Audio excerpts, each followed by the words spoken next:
All right, welcome to the Fantastic Comic Fan Podcast. We're coming to you live from San Diego Comic-Con, here with Rick Offenberger and Stephen and Lily Butler. Hello. Hi. Yeah, and we're just here to talk about Stephen and Lily's amazing career and time in comics. So we'll just get right into it. As a first-time guest, Stephen, we want to know your origin story. Absolutely. What got you into comics and what made you a fan? I've always been into comics ever since I was a little kid. My first memories are of drawing and comics. They're both linked together.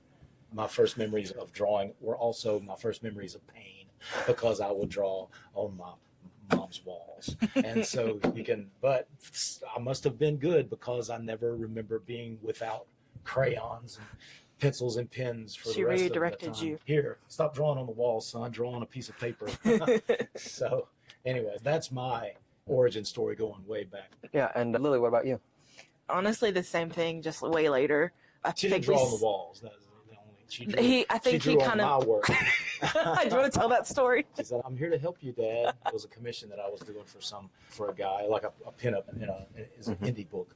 And I come in one day, probably mowing the lawn or something. I come in to finish the pinup, and I look, and there's lines all over it. I'm like, what I had found a ballpoint pen, and I helped him. Yeah, and she said, "I was helping you, Dad."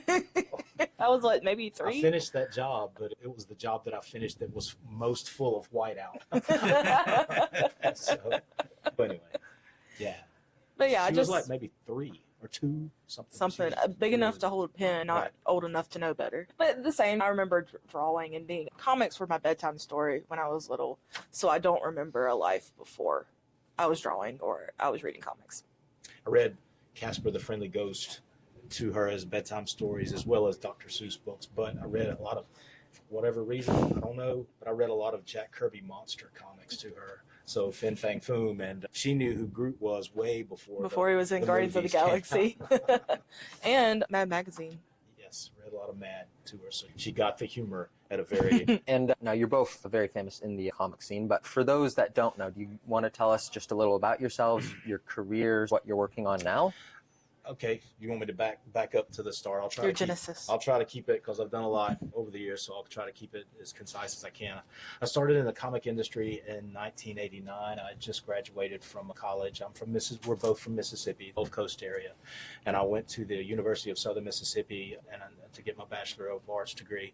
Met some friends there, one named Mitch Bird and one named Roland Mann, and together we all pulled our resources together and came up with a concept called Cat and Mouse, about 2 cat burglars from New Orleans. And it was published by Malibu Graphics. At the time, it was one of their imprints called Aircel.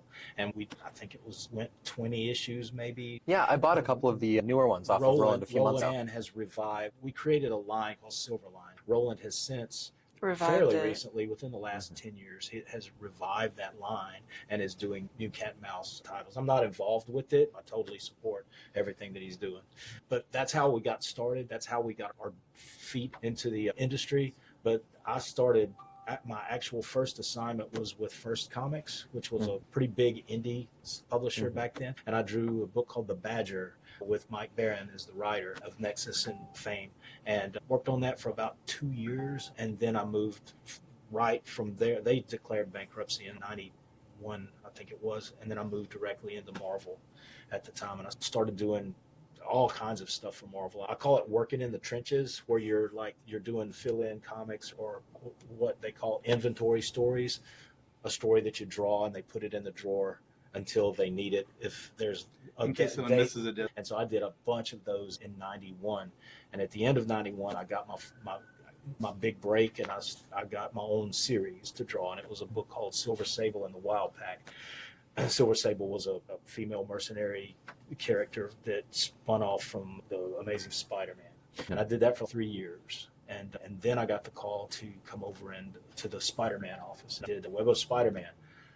As they were starting the Clone Saga, I had no idea what I was getting into, or how big that thing was going to be. But there I was. I'm like, sure. I was supposed to do a book called Night Watch, which was kind of like Marvel's copy of Spawn. I did several issues of it, and I was waiting on the script for it. And then I got the call to come to do Web of Spider-Man. So I had to think about it for maybe half a second and started working on that and did that for a couple of years. And then Marvel declared bankruptcy, and I lost all the editorial that I worked with were let go. And so I didn't have any contacts. So I shifted gears, and that's when I met her mom. And that was 97 when I met your mom. And 98 is when I started working for Archie on Sonic the Hedgehog. And that was a shift because I'm a superhero guy, classically trained superhero guy, moving over into what we call then funny animal genre. I don't even know if they call it that now, but that's what it was. And that's how I never played. This is a confession. I never played Sonic the Hedgehog video. I've never played any video games. I'm from a different generation. I played around with them, but it's not. The closest he'll get is he'll watch me. I watch them. I watch my kids play. But I wound up loving working on something because I was treating it like a superhero comic. It was just funny animal characters that I was drawing, and it must have worked because I stayed on the book for 17 years. Not off and on. It wasn't. I didn't do every issue. There was like a rotating team of people working on it. But it was steady work for a while. That fan base, completely separate from the Marvel fan base, but they are rabid about that character. And they loved your interpretation. Yeah. And that's when I got in touch with you, because I loved your work on Badger. And I even used that Badger image where he's popping out of the front cover on that first issue. Yeah, with the nunchucks. As the flyer for my store. Wow. I opened my store. See, I didn't know that. Yeah, so no, that was a cool thing for me. That is. And I had already liked Badger. Yeah. But I was doing interviews, I think it was Silver Bullet at the time. And they had me talk to you about Sonic. And started a long friendship. Yep. Wow. I remember that. That interview. I did a thing where we revamped the Archie characters for the first time. Oh, that was a huge deal. You were on Regis and Kelly for that. Yeah, I remember that I was in my bedroom, which was my studio back then, and I was drawing, and I heard, "Dad, come in here quick!" And I grabbed my T-square, thinking it was something they wanted me to kill, like a critter got into the house or something, and they were like pointing at the TV. Look, they're talking. They got your artwork on the. It was the Betty and Veronica makeover. The new look. The new look. Yeah, that's what they called it. It was a complete overhaul. They had gotten in touch with me and said, "Could you draw like a romance style, comic style?" I said, "Okay, maybe I could try," and I did, and I really liked it. It was different than that was the first time I'd drawn the proper Archie characters, but Betty and Veronica in a new style, and that is what launched the whole. I don't know if there would have been. They're still doing it now. Yeah, oh yeah, for sure. The Afterlife with Archie and all of that other stuff came out of that. We're talking 2004, 5, something like that. Yeah, there was a huge media frenzy, and I was working at Archie at the time. And by that time I was there at Archie, and I was there when they showed me the art before they actually announced it, and I was there with the marketing campaign and getting the stuff to the TV stations, because everyone was excited about that. And the fact that people were upset that Archie was changing, more people were upset Archie was changing than were reading Archie. It was just crazy. But it brought them in. Got people talking about it. Yeah. And it was printed in their little digest books that you could get at the checkout counter of like grocery store, Walmart, or so it was everywhere. And so a huge footprint. Yeah, it was a big thing at the time. So I enjoyed doing that. But right after I got done with that, I went back to Sonic. So it was just like a blip, and then going back into it, because it's all work for me. But every now and then you hit on something. I would have never thought that Scarlet Spider would be so popular. He's more popular now than he was back then whenever I was drawing it. So things come around in cycle. I saw someone dressed as him today, like on my way here. Wow. They walk right by me. I'm like, dude, you have no clue who just walked by. So anyway, and let's see. After Sonic, I did a bunch of other stuff too. I worked for Disney Adventures magazine. You worked at Disney World. Yeah, that was another time. I did caricatures at Disney World around 2007 to 2008. When the work dried up, the comic book work dried up, and that taught me a new set of skills, because did caricatures. That's a horse of a different color there. Working, it's like working under pressure. You got to be able to talk to people. You can't be such an introvert. A lot of comic artists are pretty introverted, but it forced me. It was like jumping into the deep end of the pool, and I liked it. I found, and every now and then I'll still do a caricature, but for that time, it was great for me, a good learning experience.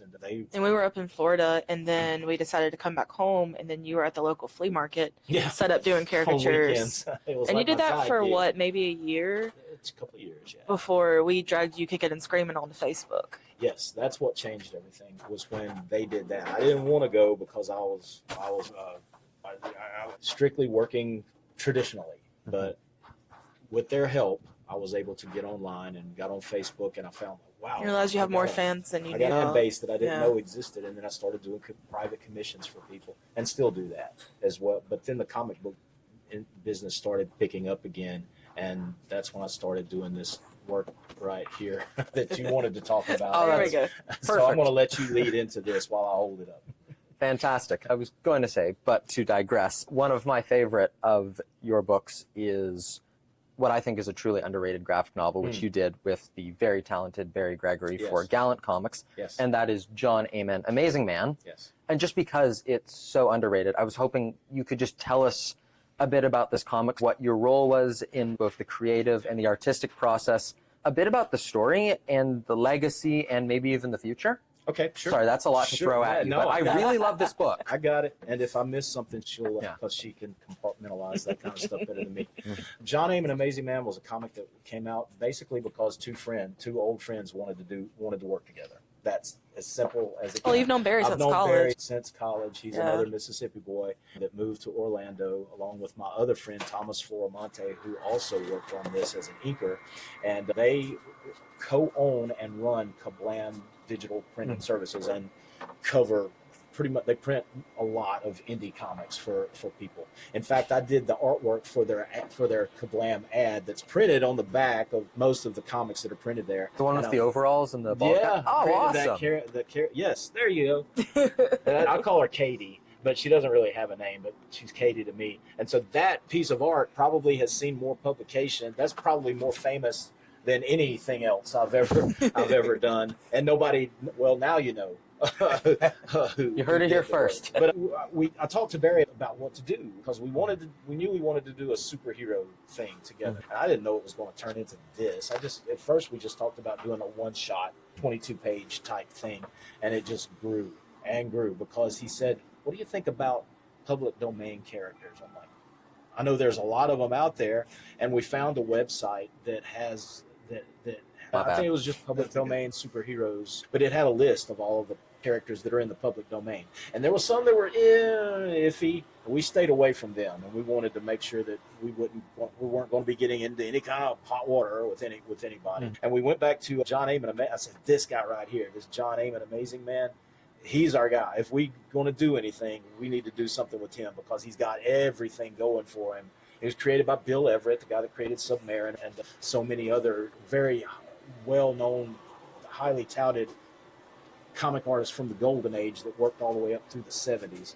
And so I'm like, this guy, but he was like the prototype. He came out, it was after Superman, but not long after it. And so we decided that he was going to be our guy, but we've got other golden age superheroes in here as well. Like Miss Mask. Miss Mask is in there. Blue Beetle, the original Blue Beetle. Dr. Vampire is in there. Yes, Dr. Vampire. He's my favorite. Who had one appearance. This is a character called Music Master.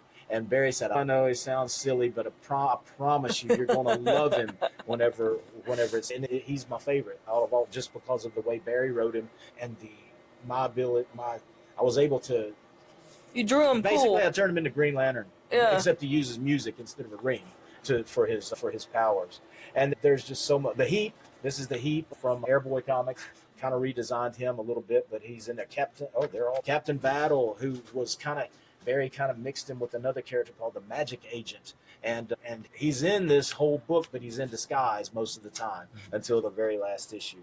And so, we had a lot of fun doing this. And I spent about a year just looking at characters and designing characters for the book before I even got the script to draw the first issue. So I got a lot of passion for this one. And as far as the future goes, we are in talks to bring back John Amen, Amazing Man. Maybe not for something that's this big, but who knows? This didn't start out that way either. Yeah. So you never know what's around the corner. I do know that this is a high quality. Barry is a great writer. This was the perfect vehicle for him. He colored it as well, didn't he? He did. He is also got his start in comics as a colorist. Then he became an editor for, I can't remember the company that he was an editor for. But anyway, he then founded Kablam, but he still had a hankering to do. If it's in you, it's got to come out of it. And it came during the time that I was down there doing caricatures, and I lived with those guys when I was down there, and that's when we first started talking about this. And what got it on his mind was I was working on, and we'll get into this a little bit later on, but I was drawing a lot of the MLJ characters for the Who's Who book that never was printed, but at the time I was doing a lot of those, and he would watch me do those and say, hey, I think that's when the spark came into his mind. We actually have all that art on Mighty Crusaders Network. So it wasn't done in vain. This man right here rescued all of that, and it's on his website. And we wrote the biographies for all of them to finish that project. So anyway, that's my John Heyman Amazing Man story. Unless you have some other questions. Oh no, that's great. Actually, it's not great. It's amazing. But please forgive me. I've been thinking of that for days. But to pivot, one of your most remarkable recent accomplishments is starting duo publishing with your daughter Lily. So can you tell us a little about that? What's it like working with your daughter? Lil, why don't you talk a little bit about it, and I'm going to go get the visual aid that's in my bag over there. That you forgot to get? Yes. Okay. So what year would you think it was? Maybe 2018. 18? You were still in college, I think. Yeah, I graduated high school 2017. So it's 2018 where I was like, I knew I wanted to do art, but I didn't really know what direction to go. But then I was like, Daddy, why don't we just do something together? Can we do something together? And that kind of got his brain going of what we can do. So I grew up while he was drawing Sonic the Hedgehog for Archie Comics. His first issue was the year before I was born, 1998, and his last one was 2015. So that was my whole childhood. And so I grew up with Sonic the Hedgehog, so he took that kind of style, and it's a story about Celtic mythology. It's called Fiona McCool and the Hound of Ulster. Yeah, at first I wanted to do, I was thinking about doing maybe a futuristic spy kind of a thing. You were really into Kim Possible. I know she met the artist for Kim Possible yesterday, cool. Steven Silver. But she was really into that type of thing. And so I thought about doing some kind of a futuristic, I wanted to call it Fiona McCool. Like a spy space thing. But then I changed my mind because I'm like, I'd have to draw a lot of straight lines and buildings. I don't think I want to do all the straight edge stuff. So I went completely the opposite way, and so he wanted to draw trees. I studied for about a year on Celtic. We're of Irish descent, so it was not a hard thing. I love mythology of all kind, Greek mythology, Norse, all of it, but Celtic mythology is not something that's been done a whole lot with in the mainstream comics, and so we just saw it as an open door for us to walk through. And so Fiona McCool is we changed the gender. Finn McCool is big, I guess, not the Achilles, but maybe like the Perseus of Celtic mythology. And then Cuchulainn is the like Hercules, and that's who this little dude is. But we did a kind of a Shazam type of thing where he hulks out. Yeah, he doesn't say a magic word or anything, but he gets his power from the earth, and this is what he changes into. And I made him an Irish wolfhound thing. But he's scrappy as his what are these dogs called? Schnauzer or Irish wolfhound. That's what Cuchulainn turns into. But he's real scrappy at this point. But whenever he gets whenever he's beset by a great, when someone hits him enough, he turns into this thing. He's like this Hulk basically. And then this is Fiona McCool, and she's our heroine. It's basically like Robin Hood. Is because we took a lot of different stories from mythology and put them all together and kind of a mishmash smorgasbord type of thing for this. And it was a labor of love. It was just me and her. We did a Kickstarter for it. And the funny thing is, we did the Kickstarter in February of 2020. Yeah. As the pandemic happened. But thankfully it got funded, and working on the second one forever. Yeah, it's as a labor of love, it's really hard because I'm doing so much work. Both of us are doing so much work. We work for Archie and have been for the past 6 years, working for them and we've done some Marvel stuff and some DC stuff, but it's as a labor of love. I'm working on it, but it's just hard to get. You don't get paid for it till afterwards. Yeah, so you have to pay the bills in the meantime. We still have to pay the bills. So how is it working together? Working together is as a daddy-daughter team. I don't know if I'd ever want to function any other way from here on out. I could, but I don't want to. It'd be different if we didn't already have a good relationship. Yeah, I've heard you say that. Yeah, you're kind of not a jerk. You've been asked before at shows, how in the world do you work with your dad? Yeah. And they ask you like that, but obviously their relationship with their dads is not the same as our relationship. And I do feel blessed and lucky in that way that we do have that good relationship that points to where we can work so well together. And we live together in the same house. And she's teaching me how to work. She taught me how to work digitally through this book. And I don't know. I'm teaching her comic book storytelling. I was able to do a custom font out of his hand lettering. Yeah. And he thought it was the most magical thing ever. And I'm like, I literally Googled it. Scanned it. She said, Dad, come here and write the whole alphabet out, because she was working on several different fonts. So I had to do a shaky font for the villains, and then I'd have to do all of the, not just the letters, but lowercase, uppercase, the numbers and the everything, punctuation. And then she turned it into this, and I was like, jaw drop moments. Like, how did you do that? We've come a long way because now you don't have to holler my name every time you use the iPad now. Exactly, not every time. I'm learning. I'm a slow, because I'm a Neanderthal, but I'm learning slowly but surely. So anyway, this is probably the work that I'm the most proudest of, because we're doing it. We did it completely alone, all together. So that's really that's amazing. That's not to say amazing again. That's okay. Thank you. That's really amazing. And I know we only have half an hour, so I don't want to take up too much of your time. Sure. What are you two working on next? What's next for Duo, and what's next for the Butlers? What's next for Duo is the next issue of Fiona McCool and the Hound of Ulster. But as far as us working together, we can talk about it, right? They announced it. Yeah, they've announced it by now. We've been hired to do I think it's a 4-issue miniseries called Archie X. They did a few weeks ago, and then we put out another press release yesterday. Gotcha. Awesome. Gotcha. And so we've started about to, whenever we leave here this weekend. It's gonna be hot and heavy. Hot and heavy. Yep. The rest of August is going to be doing that, and I'm penciling it, and Lily's inking it and coloring it. So it's going to be all just like I did with Butler Fiona. household production type of thing.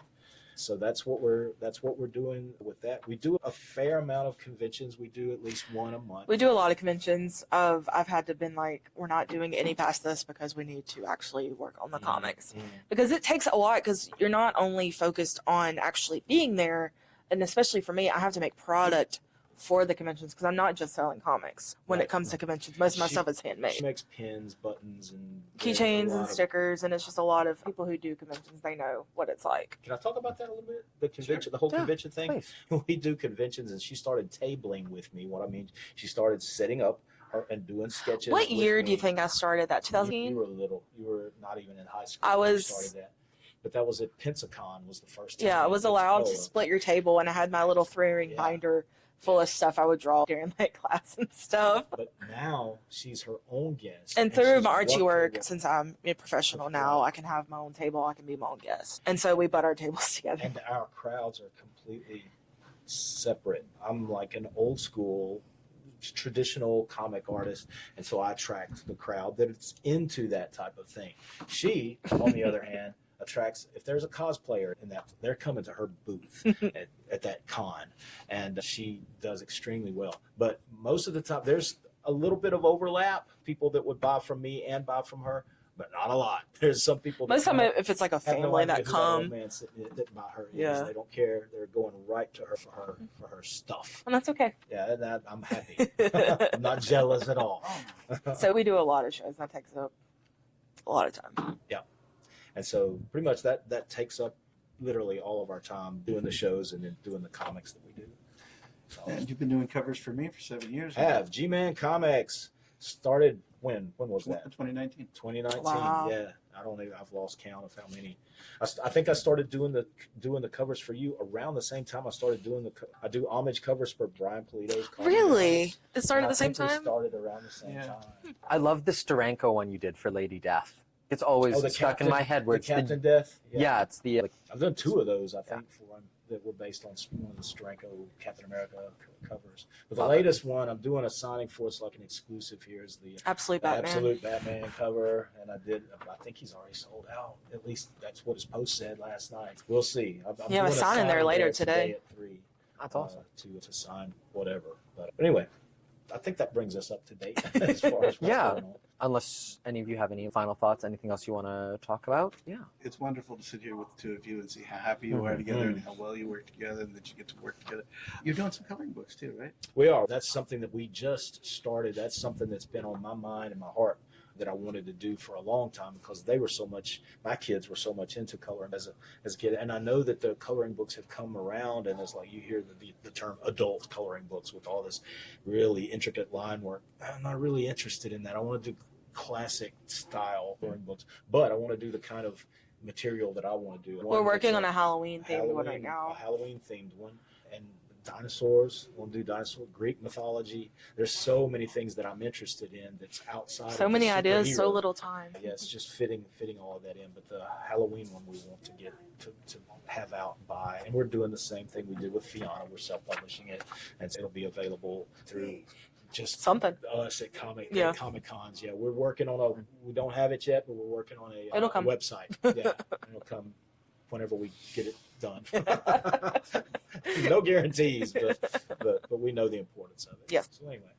Terrific. That's pretty much where we are. Yeah, that's about all. Just thank you both for taking the time to sit down with us. Absolutely. And please check out their socials and continue to follow the fantastic comic. Oh, yeah. I'm Stephen Butler Studios on Facebook and also YouTube. I have a YouTube channel that I post pretty regularly on. Sometimes it's drawing videos. Sometimes it's me just talking about comics from my childhood. You geeking out? Which is going way back. So you can check me out there. And yours? I'm Flowering Lily on TikTok, Instagram. I'm Lily Butler on Facebook. I'm also on X, Twitter, whatever. I haven't quite got the TikTok thing down yet, but it's that's okay. the realm of my kids. That's okay. But, yeah. Anyway. That's us. Amazing. Thank you all for watching. And I'm just owning it at this point. There you go. There you go. Take it. Yeah. From all of us here at San Diego Comic-Con and the Fantastic Comic Fan Podcast, thanks for watching and check out these amazing people. Bye. Okay, that was good. And cut. Dude, I'm just hanging out here, chilling out.